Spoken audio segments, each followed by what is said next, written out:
I have never felt so proud of my country in a long, long time. Led mostly by students and the youth, Indians are marching in their millions across the length and breadth of the country to assert that India belongs to Muslims as much as it does to anyone else.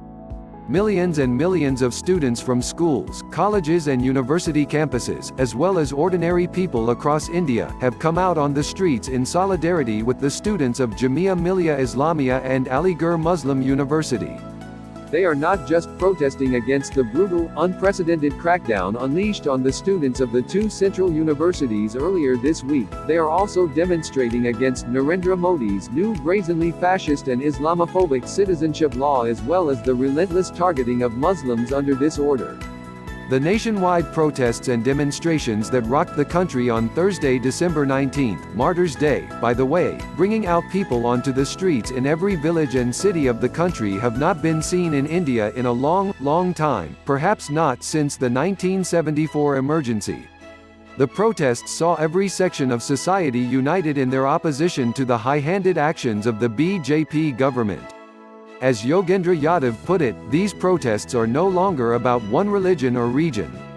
It goes without saying that the majority of these students and protesters happens to be Hindu, naturally reflecting the demographic profile of the country. And they have firmly and resolutely rejected this government's attempts to do to India's 200 million Muslims what Hitler's Nazis did in Germany to the Jewish minority. That is, politically isolate, disenfranchise and disempower the already marginalized Muslims, turning them into non-citizens, like Myanmar's Rohingya, or worse, like the persecuted Jews in Nazi Germany. After the stifling darkness and oppression of the past 6 years, Indians appear to be finally waking up to say enough is enough. They have been resisting and defying the tyranny of the BJP and its deadly duo. In its hubris and sheer arrogance of power, the BJP has ended up uniting this nation, reminding it of the ideals and values that inspired the founding fathers of the nation and their hard-won freedom. Modi and Shah have managed to awaken a sleeping giant of a nation, not to mention the long docile and voiceless Indian Muslims who have silently suffered over the past few years, taking every injustice and atrocity in their stride. The BJP managed to ram through the Citizenship Amendment Bill, just as it had rammed through the Triple Talaq Bill, the dismemberment of Jammu and Kashmir, notwithstanding the fact that it does not have enough numbers in the upper house of parliament. This was chiefly because of the coercive tactics of Modi and Shah and shameful disunity in the opposition ranks. President Kovind dutifully signed on the dotted line, approving the legislation that openly discriminates against Muslims and strikes at the very heart of India's secular and liberal constitution. It appeared as if nothing stood in the way of the BJP's agenda to turn the Gandhian democracy into a Hindu Rashtra. Even though people in the Northeast began taking to streets in their thousands against the proposed law, viewing it as an existential threat, even as the bill was being debated in Parliament, for the rest of the country it had been business as usual. Until our youthful heroes from Jamia Millia and Aligarh decided to rise up in defiance of this black law, provoking the now infamous and unimaginably cruel response from the thugs in uniform who report to Amit Shah. From raining lathis and firing bullets on peacefully protesting students to molesting girls and destroying Jamia's historical library, the Delhi police did everything possible to terrorize and intimidate students. Many of them sustained serious injuries and broken limbs. Across the world, students are viewed as a nation's future. Their voices are heard by powers that be with the seriousness that they deserve. Under this order, though, everything is viewed through the twisted prism of fallacies that it has invented for itself. Dear leader chooses to see those protesting against the divisive policies and agenda of his government not as Indians but by the clothes they wear. In doing so, he is once again doing what the BJP does best, trying to divide this country by pitting Hindus and Muslims against each other.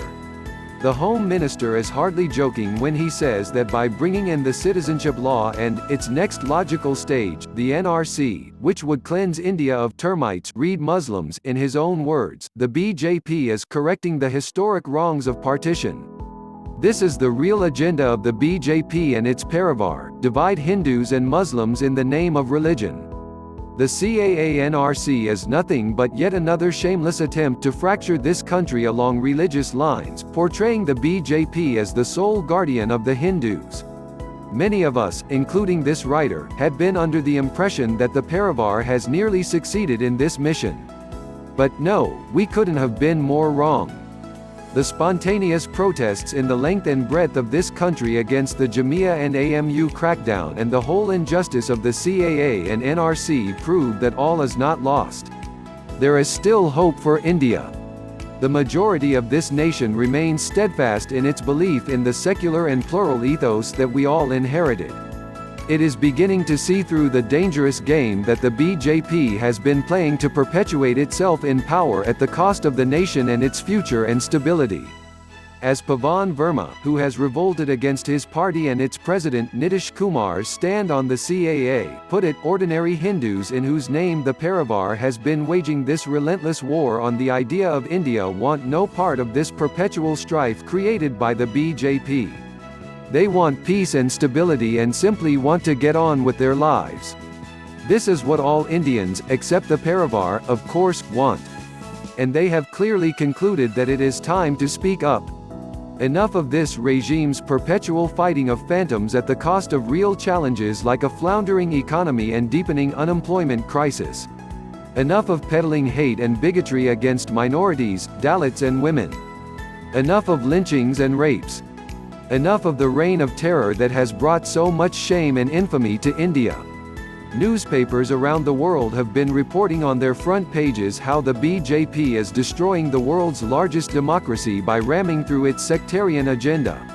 The salutary act of defiance by the students of Jamia Millia, a university that was born out of India's freedom struggle and founded by Maulana Muhammad Ali Johar, and AMU, has clearly set off a revolution, sparking a million mutinies throughout the land. Young girls like Aisha Rena and Ladida Farzana, the Jamia students who valiantly took on the might of the Orwellian state, have overnight become heroes or sheroes, as they are being called by the media, of a nation that desperately wants to return to its original noble self and its all-embracing spirit.